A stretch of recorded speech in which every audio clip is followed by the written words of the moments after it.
What's going on, y'all?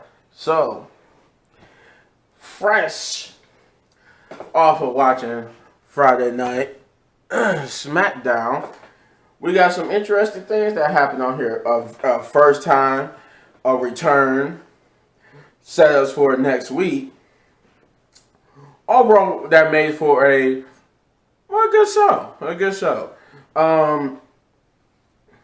So we start off with Logan Paul. For now, those of you who don't know, Logan Paul has a podcast, and apparently he recently had Roman Reigns on his podcast, and everything went good. What this have to do with tonight's opening promo of Logan Paul? Well, apparently after the podcast, Logan Paul said some words on Twitter about if he had a one-on-one match with Roman Reigns, he felt like he could take Roman Reigns and come out the victor. This got him into a little Twitter war with Paul Heyman, and so that led us to here. Apparently, Triple H invited him onto the show, but the real controversy about this is that I think it was already announced. I don't know if it's officially confirmed, but it's pretty much confirmed that Logan Paul will be Roman Reigns' next title defense at Saudi Arabia. But they got to get there. So that's where this promo comes into play. Logan Paul comes on and basically talks about the said podcast and how he stuck his foot in his mouth. He didn't say stuck his foot in his mouth. That he basically said that, he did again. That he challenged.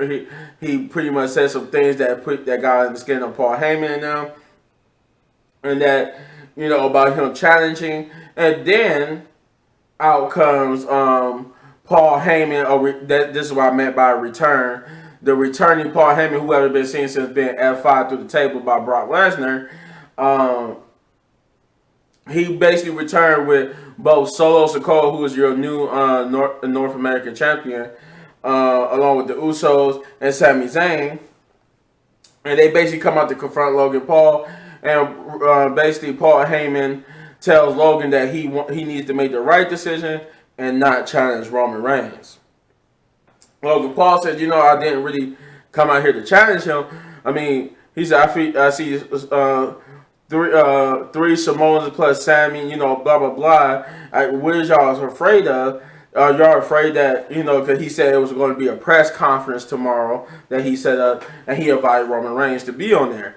And he said, what are you afraid of that I was going to challenge Roman Reigns for the Universal, the WWE Undisputed Universal Championship, or challenge him to a match and for the titles, and that he might beat him and all these what-ifs and stuff like that. To which Paul Heyman gets mad because he said he don't like dealing with what-ifs. He don't even like Logan Paul.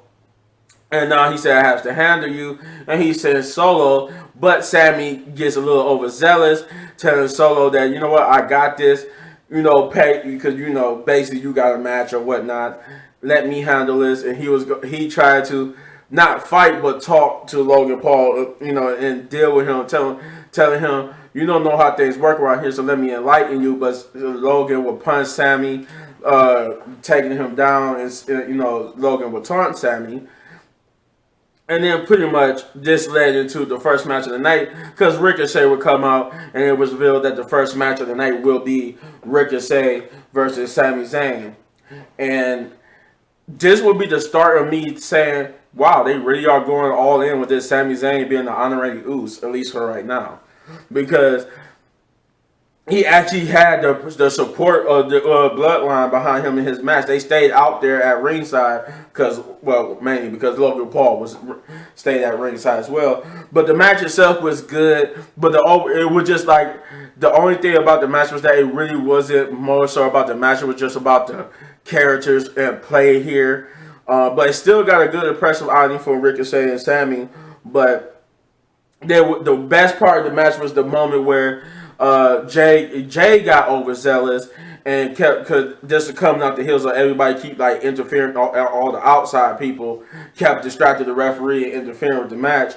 But Jay would do it one time too many, and it would actually cost Sami Zayn, who looked like he had the victory because he pretty much had Ricochet pinned for the 1, 2, 3. But this would cause an argument with Sami and Jay, thus Sami getting back into the match after a while. But then because of distractions, Sami would lose to Ricochet. We would get a Karrion Kross promo basically talking about why he did what he did to Drew McIntyre, and once again talking about rewriting the timelines, and that he basically taunted Drew McIntyre for making the noises he made when he was choking him out, and for him basically giving up when he had him in the chokehold, because he saw like how he was fighting it back and getting up, but then he fell back down, and he taunted him about how himself would never have done that. We then immediately get another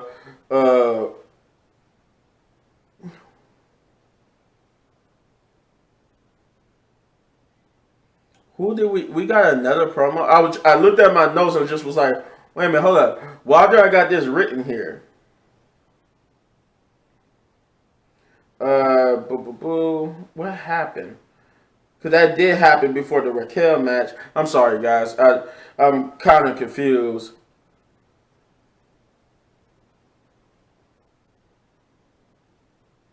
So it was an incident, but anyway, after the Karrion Kross promo, there was an incident that involved Braun Strowman and the Alpha Academy, which they got into it.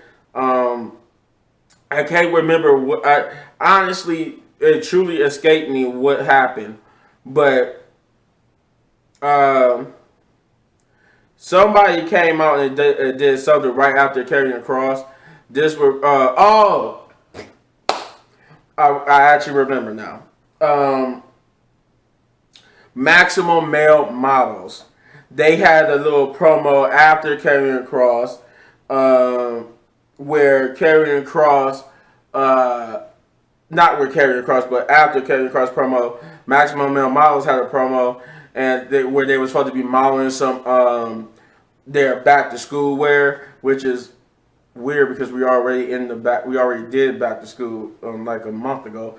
But anywho, it just was interrupted by Braun Strowman, and Braun Strowman would like blow through both of them, both Maswa and Masay, whatever their names are, and he would beat the hell out of them. This would bring out Alpha Academy, who Chad Gable was trying to distract Braun Strowman, and he would get jumped from behind by Otis, which Otis put up a good fight with Braun Strowman, even giving Braun Strowman a world strongest slam. But Braun Strowman would rise up almost like the Undertaker and basically scared the hell out of Gable, who was on the outside with Otis separated, until he turned around and saw that Braun Strowman was just back on his feet. And then this would be a setup for next week, where it's going to be Braun Strowman versus Otis. Damage Control would come out next and cut a themselves a promo, promoting how they just beat Raquel Rodriguez and Aaliyah, and basically introduced themselves as the new women's tag team championship. Well, Dakota Kai and Io Sky, anyway. But they would get interrupted by Raquel Rodriguez, who's upset because it's revealed here that Aaliyah has suffered some type of injury and will be out. But Rodriguez came for some payback, and thus telling Bayley that she's going to destroy and mow through all them. There's nothing they can do about it. And this will go into the next match, which would be Raquel versus Bayley. This was a good match. I enjoyed this match. Though we had a lot of promos in between the first match and this match. This match was honestly good. I don't have any problems with it. Unlike that what I had with the first match. This match was actually to further the story with Raquel in them. So yeah, I had a good time watching this match. Though the numbers game would be too much for Raquel, as Dakota Kai and Io Sky will pay dividends and distracting Bayley enough for her to hit the ropes. But or whatever she calls it, and beat Raquel. We would get a Ronda Rousey promo where they, interviewing her backstage about her potential, not potential match, but with her match with Liv Morgan at Extreme Rules. But this would bring out Liv, who would interrupt the interview to have a conversation to where she basically tells Ronda that though you say a lot of words that means nothing and that you don't respect me, but I'm going to make you respect me. And she basically challenged Ronda to an Extreme Rules match at Extreme Rules. We got right after this too, like it went back to the announcers of Michael Cole and Corey Graves. They was getting ready to talk about something, but they would get interrupted by Drew McIntyre, who basically responds to Karrion Kross promo telling that he was waiting backstage for Karrion Kross, but since Karrion Kross ain't got the balls to basically face him, he said, you know what, how about you man up and face me, and and I'm gonna show you. You always talk about the TikTok and timelines and all that type of stuff, and he said the only countdown you gotta worry about is the 1, 2, 3 lights out, and which basically means Drew McIntyre has challenged Karrion Kross. We would get the third match, which is Solo Sikoa versus Madcap or Rick Moss, whatever you want to call him, for the North American Championship. This is the first time ever I was talking about where we got the first time ever of an NXT title being defended on the main roster.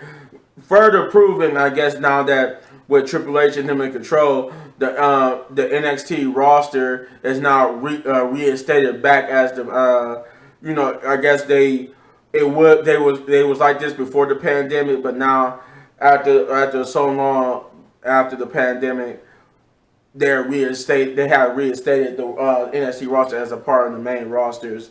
Instead of being a developmental show, it's actually now a third roster again.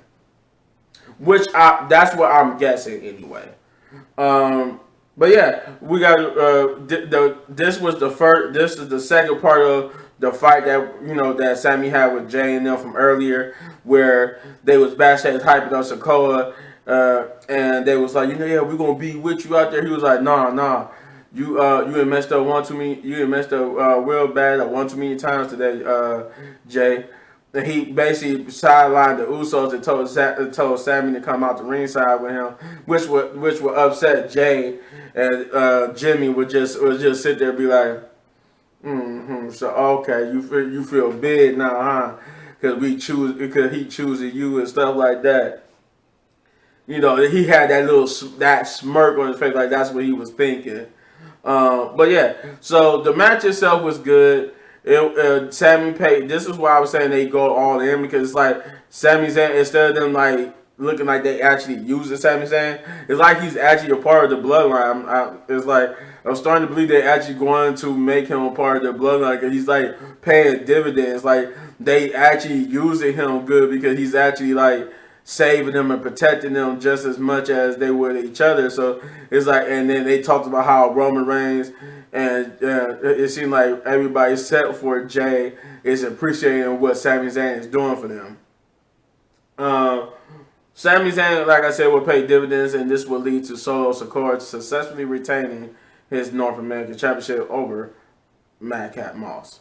And then we got the main event. And then that's where we got the the mentions of the next week's matchups, like Braun Strowman and Otis and whatnot, and what's going to happen next week. Also, they announced Roman Reigns was going to be back next week.